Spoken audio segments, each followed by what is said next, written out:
3, 2, 1. We're out of time. Okay. And we're out of time. That's it for today's episode. Folks. Sorry, I don't know what happened, and the time I can't believe it goes by when you're having fun. I know. Ridiculous. Episode 2, Tar and Feathered, right now. Short, sweet, simple. Tyler. Robert. On government episode. spending. What is okay and what is not? The list is mostly not. I was going to say, so you identify mostly as a libertarian. Fiscally conservative. Okay. Do you not like the libertarian? It's one of those anymore? monikers that just makes people think of, like, the sovereign citizens. You can't arrest me. You have no right to fucking... And even though they carry around pocket constitutions, they still don't understand what the Constitution means. They don't know how to read it. Which I think it's very straightforward and simple if you've been educated to the basic standard. Like today, I talked about the Fourth Amendment a lot. It's very straightforward. Who needs warrants? The government. That's the libertarian in me coming out, though. I saw a video once on Sovereign Citizens where they were referencing the Articles of Confederation. That's what most of them go to because it fits what they want more. That's doublethink. It's like, you realize not since the 70s and 80s, and by that the 1770s and 1780s, that the Articles of Confederation were a thing. So. Yeah. After a couple of years, they were like, well...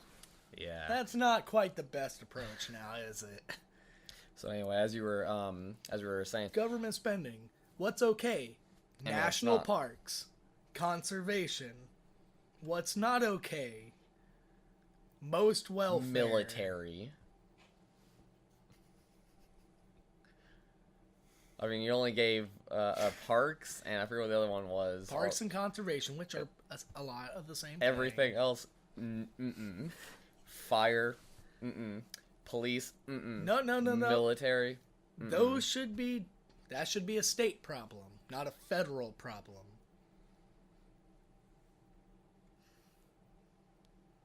The military also is a No, state? No. But you said fire and police. Okay. I just want to make sure. Fire, police, EMTs, the like, state, county, parish, township, whatever the fuck your state goes by. Because, you know, down there in Lafayette, Louisiana, they got parishes. That is true that they do. But, yeah, I think most things that are under the federal scope at the moment should be brought down to the federal level. Brought down to the state level, from federal to state. Like, and then I think a lot of what the states have control of, they just shouldn't have control of at all. Like in Indiana, our home state, right now, the state legislator is trying to pass a bill mandating kindergarten and specifying a particular age for it. Like, if your kid is, like, I think it was something absurd, like 5 years old, they have to be enrolled in kindergarten, or else Child Protective Services will come and deem you a fucking unfit parent and not taking care of your child, which is totally erroneous considering the option of homeschooling. Well, I was gonna say, we agree that everyone should be educated up into a certain point, correct? So, like, or are you saying that any type of schooling is optional? Yes, but I think, well, that's one of those difficult things. Like, do I believe, yet again, like how I usually come at most things, do I believe this should be a basic requirement? Like, everyone should be educated to this standard? Yes. But at the same time, I think it's the individual's right to choose. Now, is there going to be, can you establish a pattern of neglect on the parent's part if, like, their 13-year-old doesn't know that 2 + 8 does not equal fish? yes, I think you can then like intervene and be like, okay, you obviously aren't schooling your children. You aren't teaching them anything. And then that is a chance for intervention. But a 5-year-old in kindergarten is, to me, an obvious overstep. Most 5-year-olds are still in preschool. Like, most first graders are 7 years old. Therefore, kindergarten would be 6. Like, 5, too young? Not. I'm pretty sure that's standard. I think that's fairly standard across the board. I think 4-year-olds are in preschool and 5-year-olds are in kindergarten. I think it's in kindergarten. What? So 6-year-olds in first grade? Because I was Yes. 7. But I also, I think it's because the of our standard. birth date, we sat, like, I was always the oldest person in my class. So that makes sense, I guess. But I still think that's too young for a state mandation. Because, like, kindergarten is just glorified babysitting anyways. Like, they didn't really teach anything. Well, sure, but I won't go back to the first thing I asked spending, you. The spending. And everything, trying to stay on top as best we can. Child Protective Services. It needs revamped, but I do think it is a necessary thing. There is a certain point where state intervention is needed. So we agree that military should be federal. Defense federal. Okay. But you're saying that police, there shouldn't be any state police, so state troopers. Because, so, without them, my thing is, if you don't have them, then, you know, when you go into another state, well, it's like, you just, that state now has to deal with the criminals that have now state troopers' jurisdiction does stop at their state. Most of what a state trooper does is state-owned infrastructure such as highways and interstates. That is the jurisdiction of state troopers. Not much else. That's primarily their focus. Everything else is like your small town police, city police, sheriffs. But sure, but what I was getting at mainly is we have like local police. It's, you know, this is my jurisdiction. Yes, and I think that should include any roadway that is in their jurisdiction, whether that be interstate, highway, whatever. That is their area. They're going to know the predominant number of people that they catch are going to be like, they have that familiarity. That's what you lose when you have state police, or like, you know, I don't even inherently have an issue with state police. I just think it's a much better way of law enforcement that, like, you have people from that area policing that area. You have a level of familiarity that brings comfort and compliance with it. Then I guess I should move over to FBI. I think they should own. I don't have an issue with them, but I think they need to reduce their scope. Like their scope within the United States? Yes. Like they get involved in any bank, all banks, any bank hostage situation, FBI has jurisdiction on. They can just come on scene, whether it be like 12 hours later, they can come over and just take control of the entire situation out of the people who probably, like, know who the fuck Billy Bob is. Like, Billy, why the fuck are you holding up the fucking 5th and 3rds? And, like, they have probably a better chance at talking to this guy than, like, some person that they just flew out there. Or even, like, yes, there's an FBI office in Indianapolis, down in Castleton. But that's not... Yeah, again, they don't station people from Indiana there. It's just random... But, so things like that. I think, now, when it comes to, like, investigating internet crimes or things like, you know, okay, we did some sleuthing and we found this dude has 18 terabytes of child porn. Okay, FBI, have fucking at it. You use your federal level funding to find those types of crimes. Mm-hmm. So, internet-based crimes, I think FBI, fully. That's investigation. That's what they are. Bam. All right. Coasties. Don't have a problem with coasties. That's a federal thing because they're fucking Homeland Security. Homeland Security, I don't necessarily have an issue with. Do I think it's a little redundant as one of the newest forms of law enforcement in this country? Yes. What's the newest cabinet position? Yeah. And it's all been brought to us because of 9/11. Yeah. It did not exist before. I think the TSA is absurd. I don't think we should have federal employees protecting the interests of private companies. I think there should be a governing body that establishes these are the level of controls necessary, but then I think it should be up to these airlines and airports to then meet that standard. I do not think that should be a federal position, because then we have incidences like now. Unpaid workers because of a government shutdown.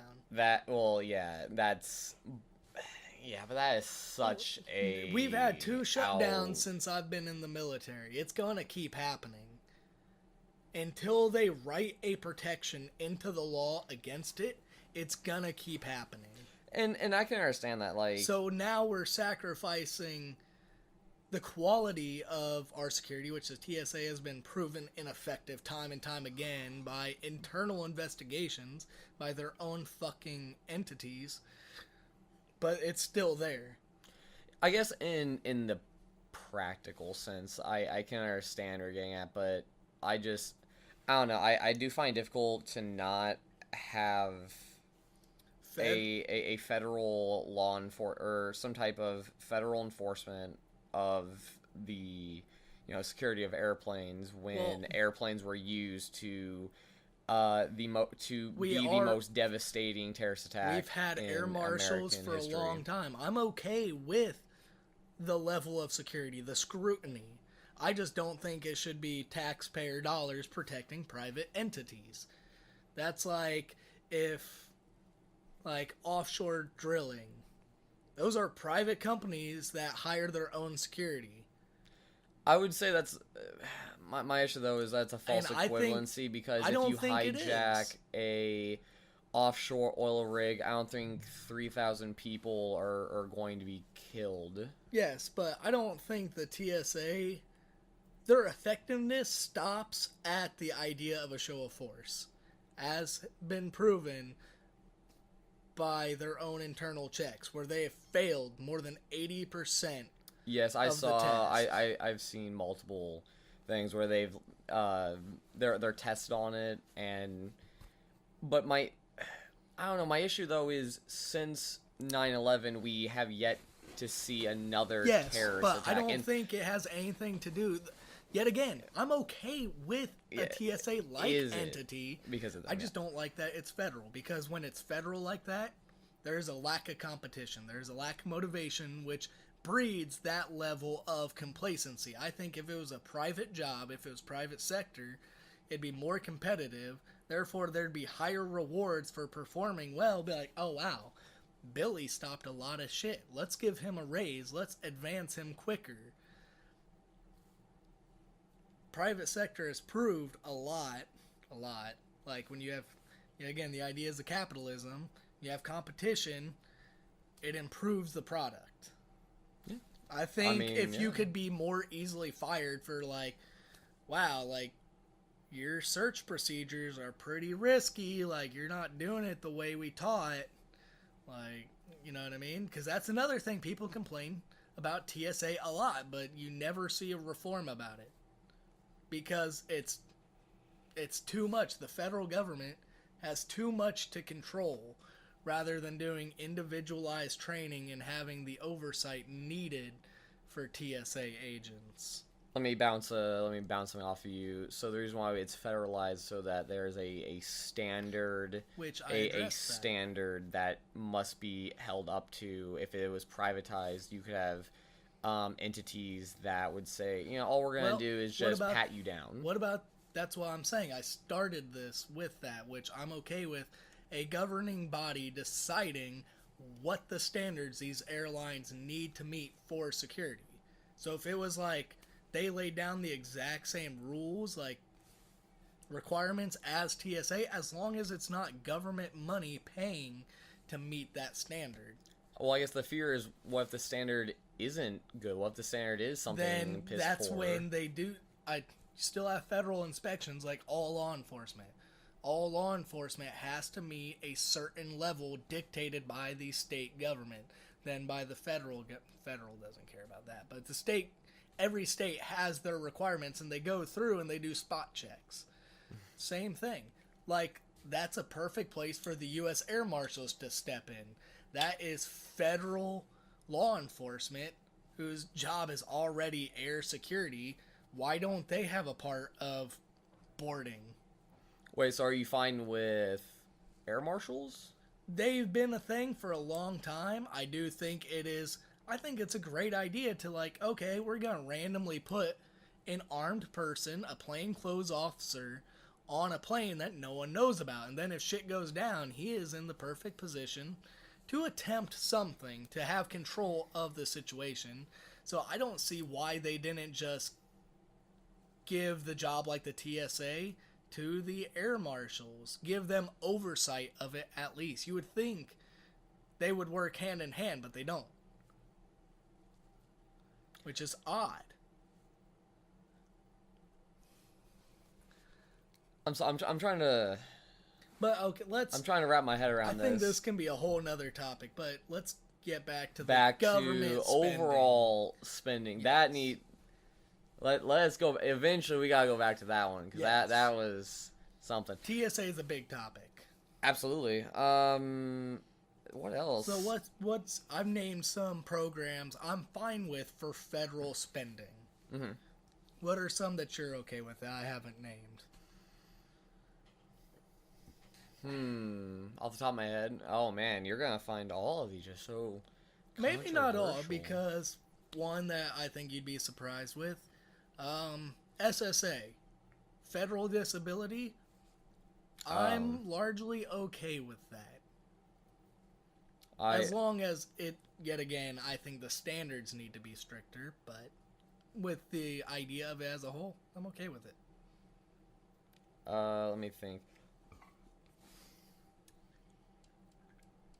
I think in general, Social Security is good. The idea that just because you're old, and not even just specifically Social Security, but also certain things like disability and things like that, just because you are hurt or injured or old doesn't mean that we should just toss you away.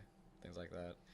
Obviously, the classic argument to that is, why not, again, state, but it's like, you can have a state that's community or family, but it's like, the reason why I don't think that argument holds up is you can have a community that's absolutely poor as shit, and so that they won't be able to provide. Yeah, like the Rust Belt notoriously.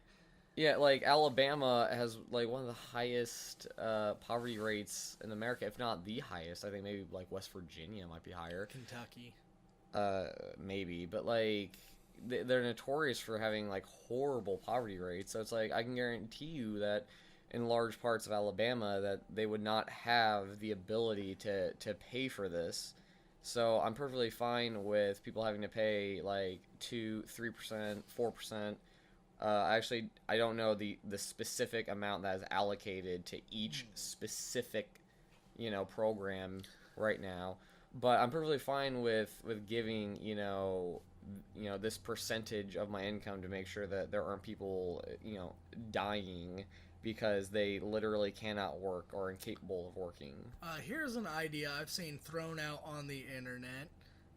Most of these programs, like if we kept our taxes, our overall federal taxes at 35%, everyone has to pay 35% of their income.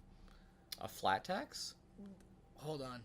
No, I'm not going specifically for that. That's a basic idea. I'm getting into it. Just fucking hold your horses. But let's just say everyone paid 35%, but they got to choose where that 35% got distributed to. I've seen people make those kind of arguments.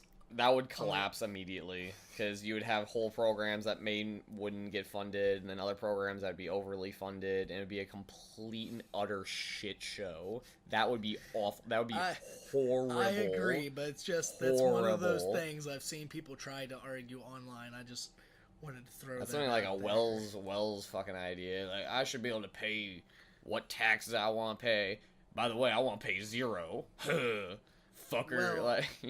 That's the kind of idea. Well, let's not get into him.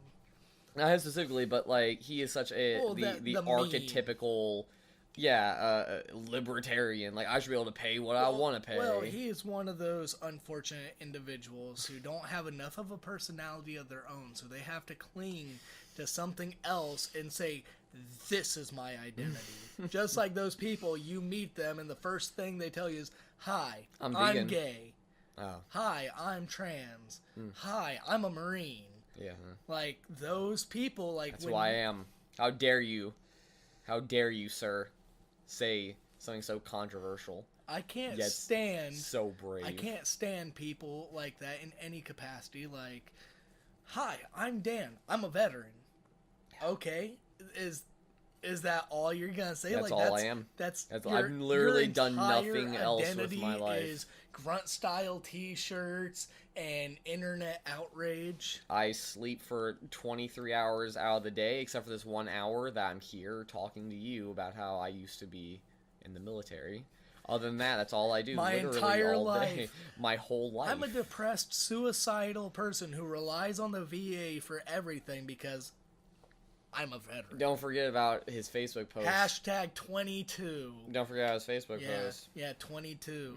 22 veterans a day. Okay, motherfuckers. If that statistic were true, like, we'd all be dead by now.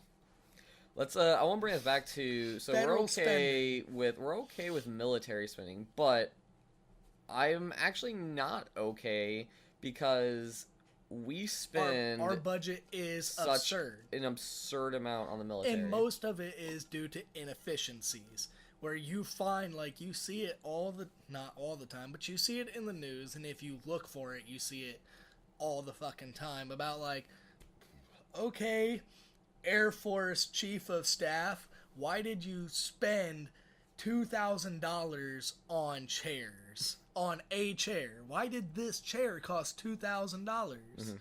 And gross expenditures like that, or I want to say R&D projects, because I get innovation is vastly important, but about 70% of what they spend that money on doesn't go anywhere. Like, they just gave a bunch of scientists a bunch of money and said, make stuff. And guess what?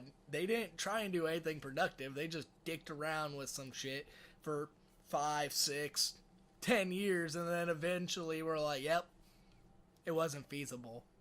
What's next? It's like, excuse me?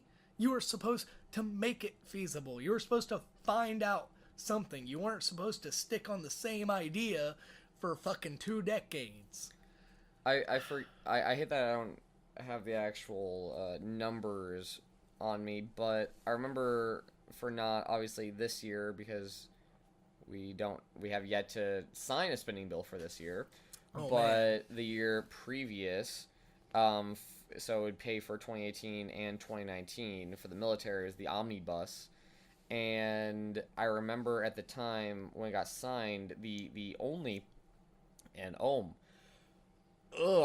almost sick to my stomach. The one of the very few times Reddit Politics actually got it right. You heard it here first, folks. It actually pains me to say that. The only place I saw that there was any kind of critique on it was there. We had signed the largest spending bill, I believe, in the history of the United States since World War II. Trillions of dollars. It was like 850 billion, I think, something like that. Almost a trillion. And how far in debt are we already? Mm-hmm. And what got me was, so we're not at war with anyone. you always hear this like okay, Tertiary wars. we're in like Afghanistan and we're in Syria. It's like we have more troops in Germany than we do Afghanistan and Syria combined. Oh, and you always hear them arguing, like, what comes to mind most recently, Speaker of the House, Nancy Pelosi. Before her, the guy who gave Paul, it up, Paul Ryan. Paul Ryan. In this last year, when they were arguing about the budget last time. The last 2 years, yeah. He's always said our military is vastly depleted. That was the common while phrase. We're almost depleted. as plussed up as we've ever been in a somewhat peacetime capacity. Like, the only times we've ever been this large has been, like, full-out wars. World War II, Korea, Vietnam.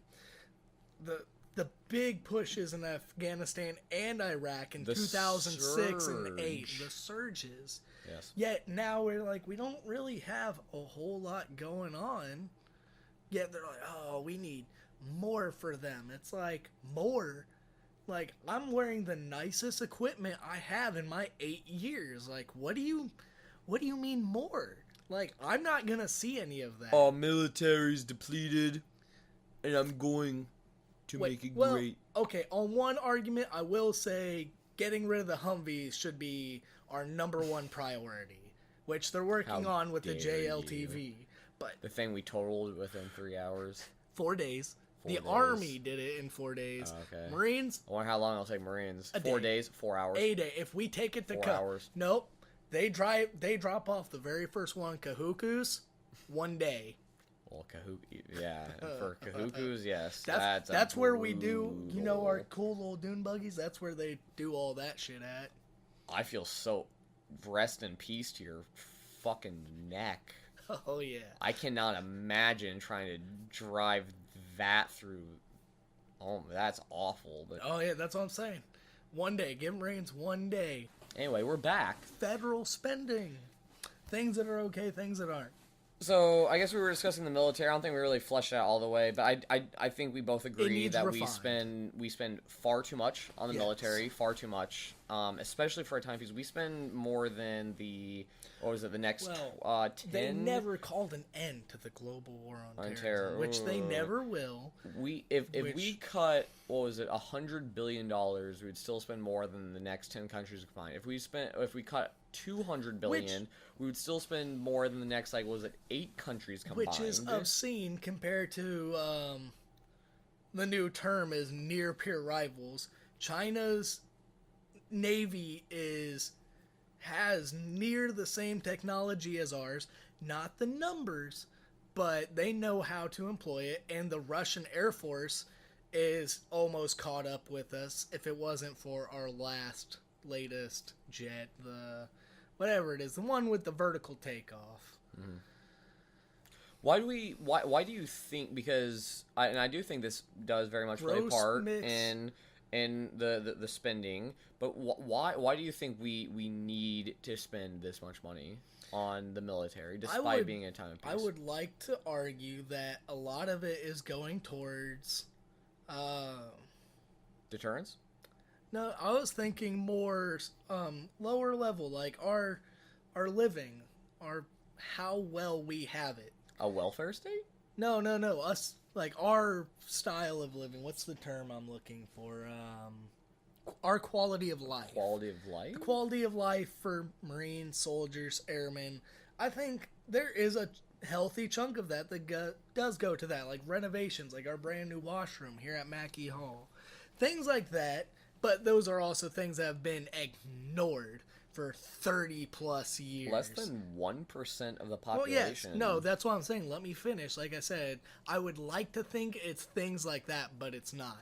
I would like to think a lot of it comes from, we do for our families, the insurance is great. There's no competition, no competitive rival to TRICARE for the cost. That's great. I would like to think a lot of it's our medical care, but we know that's a fucking farce.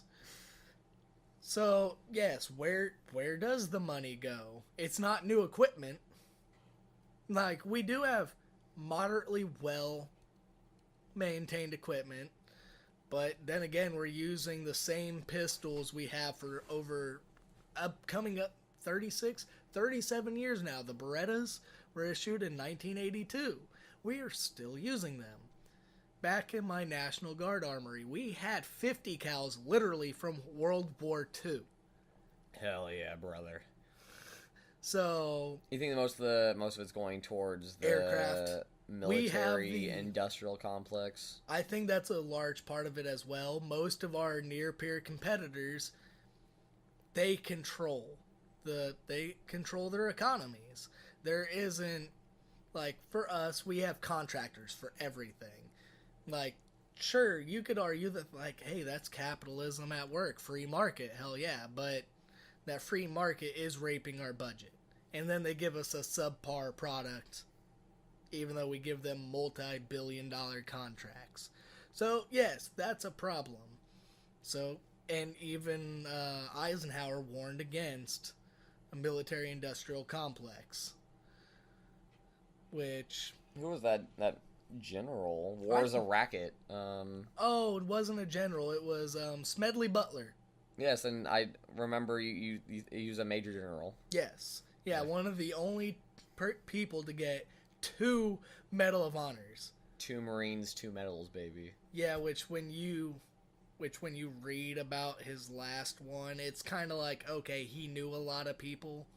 It's very political, and he hated that too. He was very open about it in his memoirs. Hey, considering that he could have led a coup against America and he decided not to, hey, good on him. That's a patriot. It is. That's a true patriot. But I guess and what gets me is because I can already hear the contrarians saying that if we cut our budget, then Russia basically has free roam to conquer Eastern Europe. Because the Europeans will not pay and will not use their military. Nope. They rely on us for their anti-missile defense. That's a reason we have so many troops in Germany, is just a semblance of a deterrence against I think it's just a holdover from the Cold War, probably. It is. But it's also been kept there just like, just in case. Because even after the Iron Curtain fell, there's still remnants of it around. Like Vladimir Putin, president for life of Russia. Right now, an ex-KGB agent became president. That's sketchy. What was it? It was last week. Vladimir Putin, while he was given I think it was like an interview. It wasn't even a speech. It was an interview, and he joked. So I wouldn't even say he just said it, but he did joke that it was like something about the situation in Ukraine. And he joked saying, well, I don't really have to worry about that because I don't think Ukraine's going to be a country in the coming years. And it's like, that is such... It's appalling. I mean, this is the guy that annexed Crimea from the Ukraine. And we did nothing. There was no international response. No. Oh, I mean, there was upset. It was basically the standard school shooting response. Well, here in America... You can't believe this happened. There needs to be change. Nothing happens? Okay, well, what's next? Well, to put it this way... That's what happened. Think about, there are more people throwing money around and protesting Donald Trump's campaign than there were people who cared about a war that's still going on in Ukraine. There's still an active war going on in that country. Yeah. Like, it's not between states, like governments. Well, in America, more people care about what's happening in America than foreign. Yeah. But still, even then, it's the ridiculous. Fact that no one cares. Because we have freedom fighters from America, some of them mercenaries, some of them not, going to Ukraine and fighting. Same thing in Syria before, like, yes, we have Marines there, but there's no direct contact. We're just shelling the shit out of them. Like in Syria. We killed apparently a shit ton of people in Syria. Hey, what do you think artillery is for? There's no discrimination. A bullet has to whom... or is it? Almost. Let me stop there. A bullet has a name on it.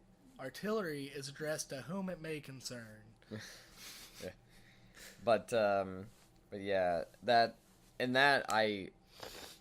to future me, I want to discuss that in another episode, because that was one of the few things I remember I told you Syrian specifically. conflict, illegal war. No, well, that, but and that can also be another thing to discuss, but rather the Ukraine thing, which was if if Russia were, will we respond? Will we respond? And if we do not, partner in NATO, that is literally I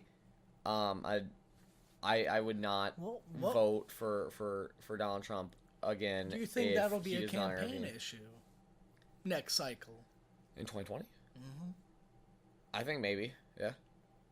I think that's probably what, with the Russian collusion, a lot of people would make that argument like, well, if Trump gets elected, that's the green light for Putin to invade Ukraine. And I'm telling you right now, if he does invade and President Trump does nothing, I'm telling you right now, I don't care who the Democrat is, I'm voting for him. I don't care.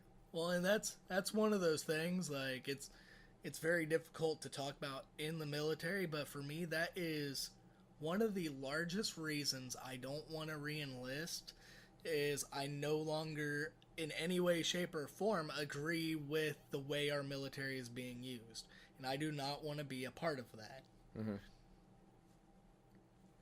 That's, for a lot of people, they'd be like, wow, you're unpatriotic. You don't, like... Those are the same people that have never enlisted.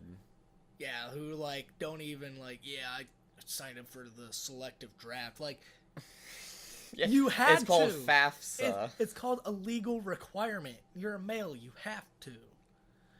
I thought it was only if you're signing up for the FAFSA you have to, or is it just always like you have to? To vote, you have to as well. Oh, to vote, yeah, that's right. I remember to vote, to get your license, and to do to federal pretty much student aid. Be for all three of them, I remember. Competent adult in America, which includes a driver's license. Yeah, I remember when I went to go get my driver's license. When I went to go get it renewed, I'd already been in for 2 years. Yeah, they're like, did you sign up for the draft? The person there was like, do you want to sign up for the selective service? I was like, I literally just laughed and went, sure, why not? Like, yeah, I'm like, let's just spam Uncle this. Uncle Sam's already got my asshole for another 2 years, but yeah, sure, why not? Hey, no, don't forget, you signed an 8-year contract. Yeah, for my inactive reserve for another 4 years. Yeah, I got you. Federal spending. Yes, federal spending. Let's try to wrap this up. Just for the fun, let's just throw out some more things that aren't okay. And that'll help narrow down, because what is okay is a very small list. Like, I guess, maybe. Let's say some absolute no's. Like, outright, there is no caveat. What is not okay? Like, 100%, we could get rid of it and not blink an eye. Like, or the private sector can absorb it. Oh, absolutely. There is one I can for sure think of right now. TSA. The Postal Service. It's absolutely. Many would argue that it should have died a long time ago. For the most part, it's already been privatized. Most people have their packages sent through FedEx, UPS. Yeah. It's way better. That's it. Those are the Postal only Service, two. The only issue is that's like one of the very few things that's in the Constitution, so they can't technically get rid of it. That was the issue for getting rid of the Postal Service, is it's literally in the Constitution. Which then you can make the argument of a living document. Are you a contextualist or a textualist? You either understand the Constitution or you don't. That's a contextualist right there. That's a liberal. That's far more liberal. Which I'm fine with. Which same thing with, actually, even though you say that's liberal, that's how most pro Second Amendment people see it. Is like, they obviously didn't mean just muskets. That is true. No, it's very true. A textualist would see it as, well, at the time it was a musket.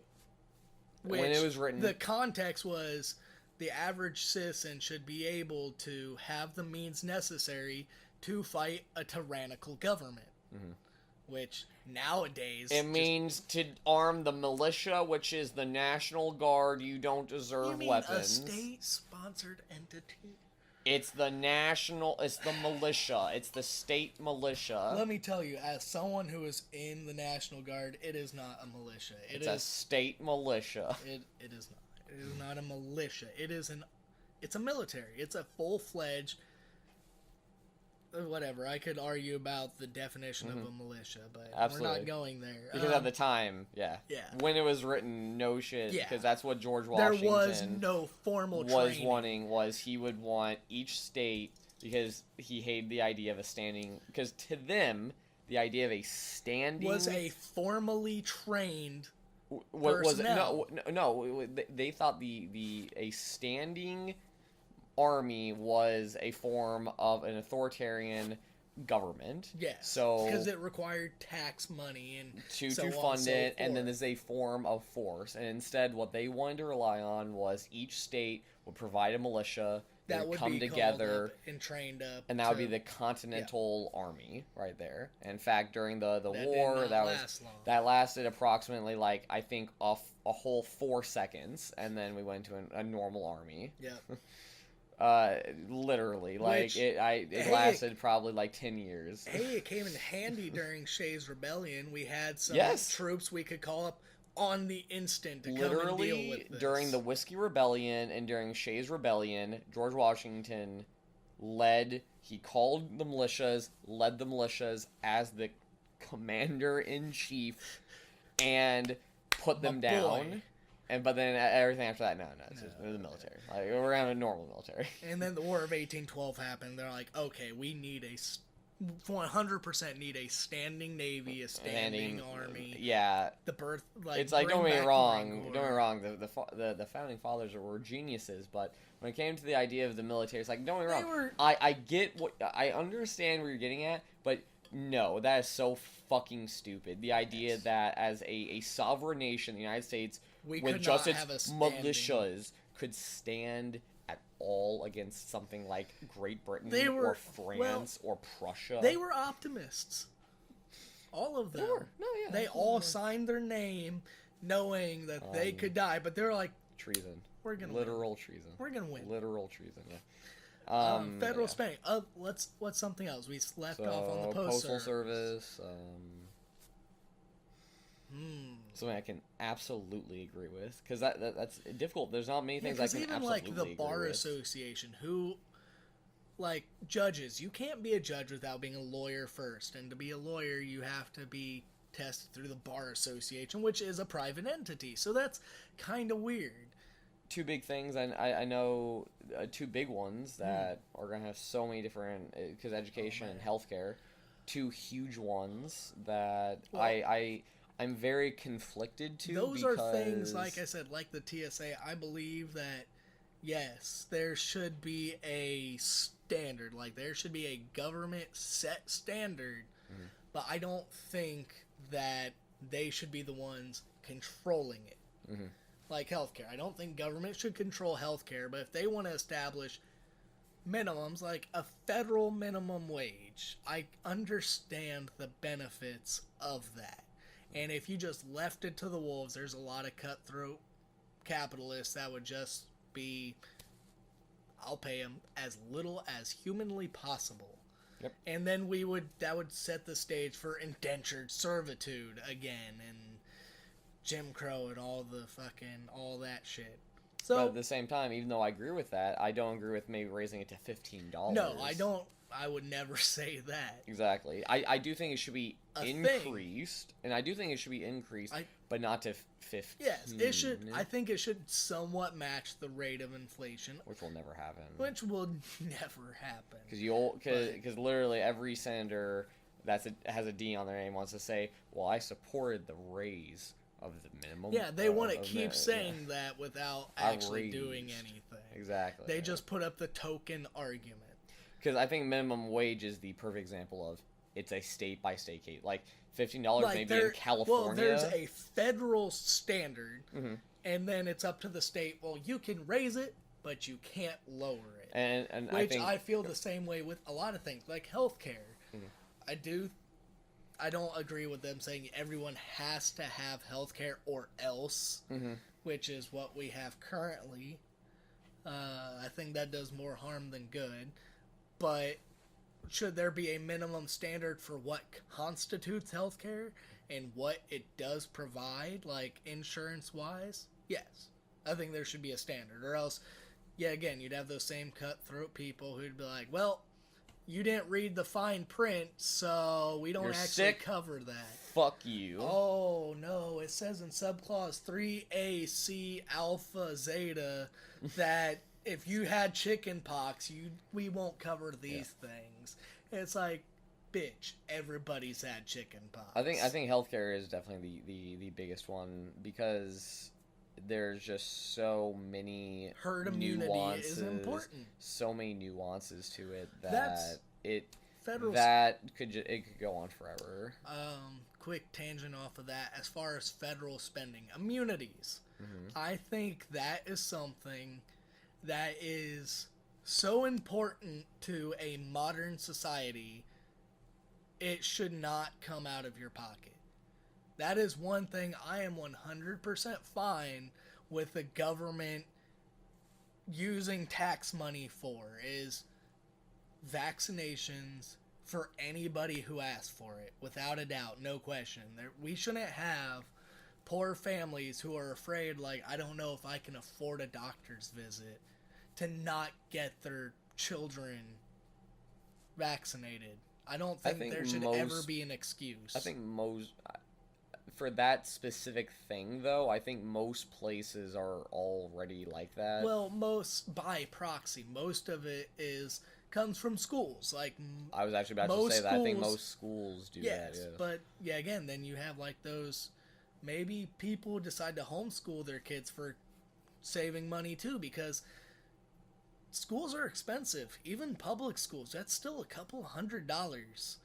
Right then and there, sign your kids up for book rentals, for computer access, and everything else. The only reason I was able to afford it, growing up as poor as we were, was through we were on welfare, and that automatically like gave us the gateway to those kind of things. Well, and I think that's a perfect example of why there needs to be some sort of public option, again, for healthcare and for schooling. So.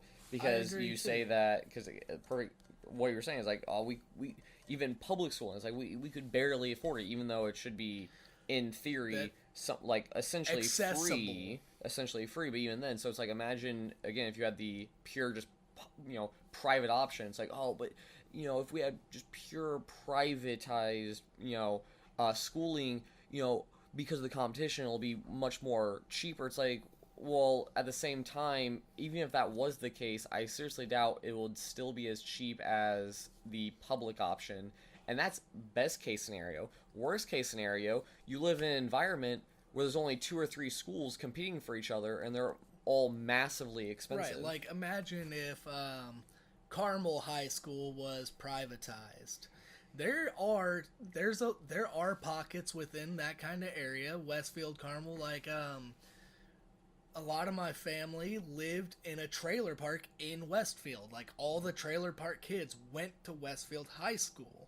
That could, like, if it was, like, competitive pricing, they'd just be shit out of luck. Exactly.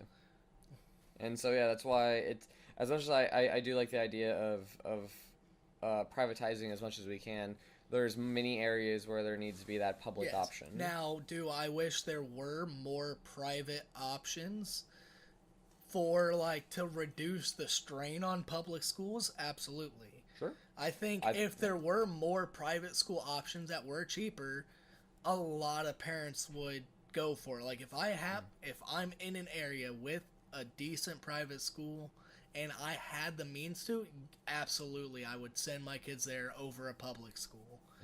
But that's a large part of what's wrong with public schools now, is that they're just overcrowded and underfunded.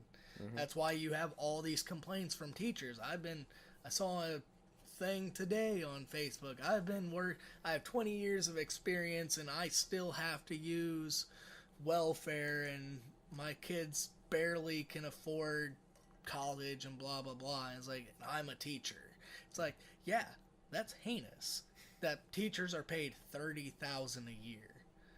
Absolutely. So I want to just end though with There's so many more things. There are so many more things. We need to wrap this up at a certain point, but I do want to wrap this up, and make it as infuriating as possible. I want to know what is I want you to tell me what is something that you think absolutely shouldn't be paid for, and I will try my best to. Besides vaccines, because I already said that. Yep. Okay, so something that 100% needs government funding. Yes, as a former libertarian or pseudo-libertarian, I want you to tell me, I want you to come up with something that absolutely needs to be funded. We might sit here a minute. Hold on, let me think. That's a tough one.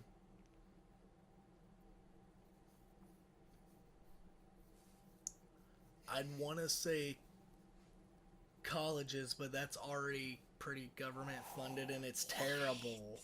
But they do terrible, yeah, exactly. Their tuition is awful. It done terrible. Never in a thousand years. Well, it's in the idea that a better educated populace leads to a better society. Well, absolutely. That's just where that thought comes from. In a million years, it wouldn't work, as France and Paris is proving. Not healthcare. Defense already is. We already said immunization. The only 100% thing I can think of off the top of my head, I feel like the government should provide. Which even that, that's me offering a lot, because I'm a very firm believer in that anything given can be taken away. But I don't think, if the government ever did withhold vaccines, and that's 100%, alright, it's time for you guys to go. Everyone grab your fucking Second Amendment muskets. Let's fucking do this. Okay, and for me, I would give, it'll make it sound, because I already know what you're going to say, and I've already caveated this before. It's something that's already mostly government funded. Okay. But land conservation, that is a very uniquely American thing. Our national parks and the amount of nature that we have preserved, that we've kept away from cutthroat capitalists, is one of the leading things about us. And when a lot of foreigners think of America, they think of those pictures of Yellowstone, of Yosemite, of the Grand Canyon, of Mount Rushmore. These are things that make America, and that is something I think the government needs to do a better job of funding, because right now it's largely funded by the Land Water Conservation Fund, which all those funds are taxes from offshore drilling. All the taxes that come from offshore drilling go directly towards the Land Water Conservation Fund, and with our recent government shutdown, that hasn't been happening.